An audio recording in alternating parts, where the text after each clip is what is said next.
बाब अव्वल, इसराइल का जौहरी साया।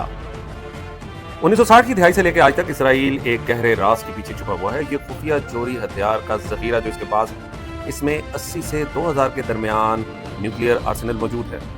इसका किसी ने मुआयना नहीं किया, इसने किसी से कोई मुआयदा नहीं किया, इसका कोई एहतसाब नहीं कर सकता। सिर्फ ताकत ही हकीकत है। दिहाइयों तक इसराइल की जोहरी अजदारी कायम रही।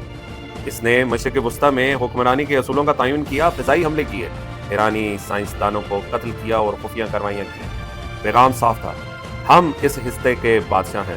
हम किसी के आगे गर्दन नहीं झुका सकते, हम किसी को जवाब दे नहीं। हम जो चाहेंगे वो करेंगे और पूरी दुनिया हमारा कुछ भी बिगाड़ नहीं सकती। लेकिन अब ये अजादारी टूट रही है। ईरान जो कभी जोहरी ताकत के इस साए में दब चुका था, अब इसराइल की ताकत को चैलेंज कर रहा है, न सिर्फ हिकमत अमली से बल्कि बका की जंग लड़ते हुए।